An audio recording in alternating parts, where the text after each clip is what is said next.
Kau ni Martin, setiap kali datang sini mesti nak minta barang. Kau tak boleh buat macam ni Martin. Aku meniaga kau tahu tak? Alah Wan, kita kan kawan lama. Sampai bila kau nak guna lesen kawan lama kau tu? Ni dah 10 kali kau datang. Kali ni nak apa pula?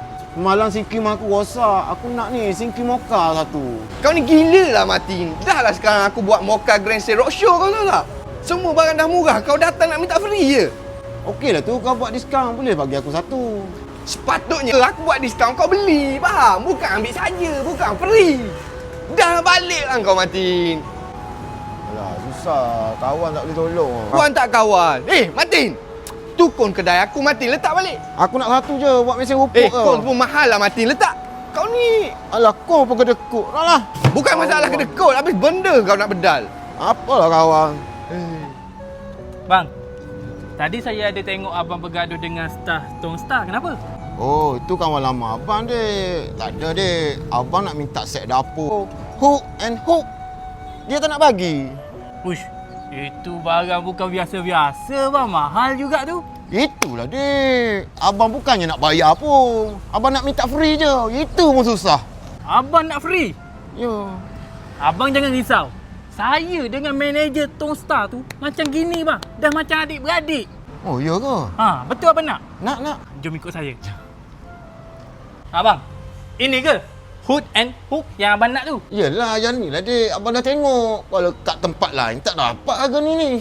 Memanglah bang. Dekat Tong Star Banteng sekarang ni tengah adakan promosi. Harga memang murah. Tengok ni. Jenama Livino bukan biasa-biasa. Kalau abang beli dekat tempat lain, 3-4 ribu biasa je bang.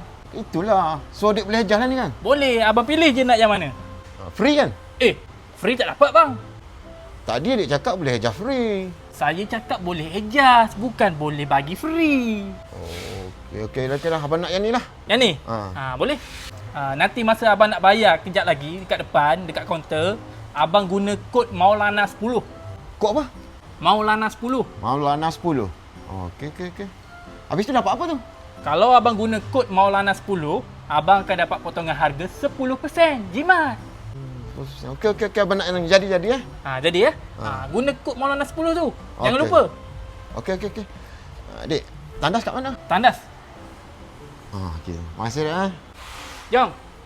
Bungkus jap. Yang ni bang, saya cari bang. Betul? Betul lah. Ni boleh buka kalau abang nak tengok. Tak boleh pun bang. Betul ke tak boleh? Kejap.